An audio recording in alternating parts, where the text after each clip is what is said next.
just the facts, ma'am.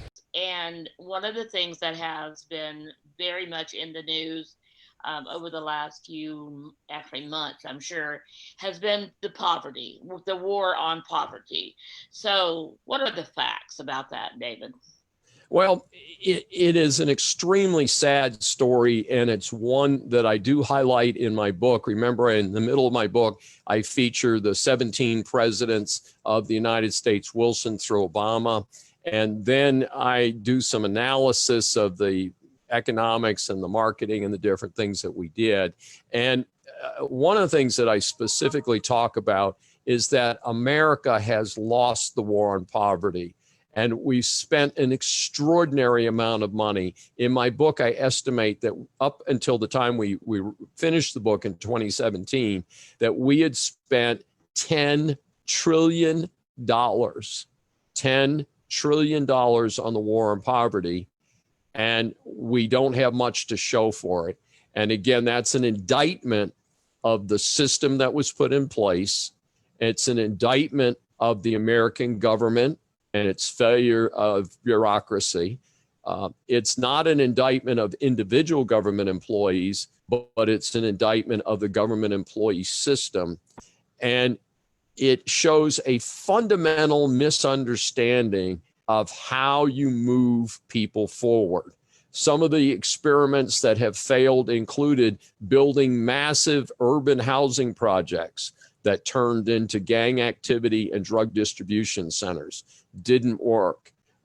Forced school segregation succeeded in moving white families into private schools and out into even more distant suburbs, contributing to urban sprawl.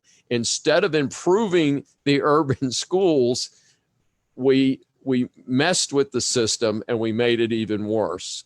And we also have failed to focus on the individual. I think some of the current problems that we have is that we are not understanding what our social challenges are. African Americans in the United States are not the largest minority. The Hispanic population is double the Black population in the United States. And yet it seems that a lot of what we do is focused on our Black population. There's nothing wrong with that. It's just that it's not a very effective approach. It doesn't fully comprehend the broad needs of our society and what we need to focus on. So I think we need to reimagine and rethink the war on poverty and to refocus it. And I want to underscore something that I also talk about in my book. One of the reasons that America is the great success that it has been, and certainly not due to our dysfunctional government, but due to the diversity and the hard work of our people. Historically, Americans work more days in the year than any other developed economy. We actually are hardworking people. And it doesn't matter what we make, Americans tend to work a lot and to do a lot, and also are very generous people. America continues to give money to different societies all over the world, even though we're struggling with an enormous public debt. So I think it's not an issue of spending more money. We need to spend the money a lot smarter, and we need to refocus on each individual instead of saying, well, let's put you all in a box somewhere and we're going to tell you how we're going to do things for you. And so I think that moving forward, we need to have a better system of things, needs to be more inclusive of all races. And by the way, in the state of Texas, latest population statistics, the Hispanic population, Black population, Asian population combined, it easily exceeds the white population. So Caucasians are not the majority. And people may say, oh, well, they still control a lot of the money and all that. That may be true, but the point is that the trend lines are certainly quite different. And we are definitely having a multicultural and a multicolor America. And I think if we can move forward with that more inclusive approach, hopefully, and straighten out our dysfunctional government, I think we'll make progress. But did you add like the people that have immigrated here from other countries?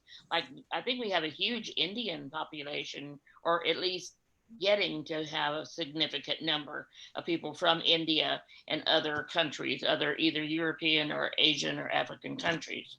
So, have you do you have any idea how that plays into the numbers? Well, I have a couple of observations on that. First of all, I am a huge fan of immigration. I think immigration, America, the best example we have is our friends in Japan. Japan is a country that is depopulating. It's become a very wealthy country. Wealthy people, quite bluntly, have fewer children. They are not replacing themselves. In order to replace yourself, a couple needs to get married and to have 2.2 children, because there are fatalities. There are people who won't marry and reproduce. So you need something like that. Of course, that's my favorite joke, my 2.2 children and my 1.5 dogs and, stuff like that. So I mean, the point is, though, is that the United States is getting very close to depopulating. If we did not have the fertility rate of our Hispanic, not our African American, but our Hispanic population, one of the reasons they are such a rapidly growing minority is their fertility rate is still quite high. And so they are helping to keep the population at least kind of level. But for us to continue to be a leader for the next 100 years, we need the best minds to come to the United States. So I am not in favor of open borders. Open borders lead to drugs, lead to terrorists, lead to people who come here to sponge off the public system. That's not how we advance our country.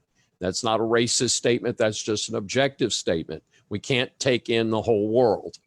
But what we should be doing, and this is where President Trump and I disagree strongly, we should be taking in the people from all over the world who have something to bring to the United States. And we must have those. I would be in favor of us bringing in at least 1 million new people every year who have education, who want to come here for college and then stay, want to come here for grad school and then stay. I think we could dramatically advance our society and again become the leaders in engineering and technology and medicine, because we won't maintain those leads if we don't do that. That's great. I love that. And I know we're not talking about that topic today, but when you were just talking about the numbers of the different groups. So we'll have to save more discussion on immigration for another segment of Saving America, the decline of America. We will be referring to it from time to time because it is a great research guide, and David did a lot of research to put this book together. So it's all compiled for you.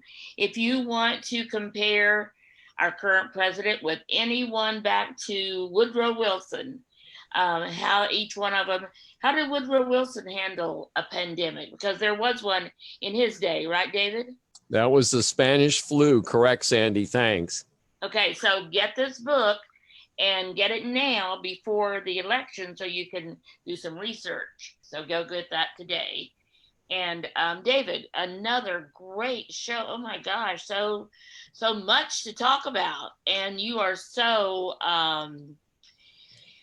you have so many different varied in the topics that you can discuss, and you do discuss, and a lot of information. So I love talking to you. It's very informative to me and also to the people who are listening to us right now as we live stream on Facebook, but also in the podcast, Saving America. So thank you, David Schein. Thank you very much, Sandy. Take care. Have a great week.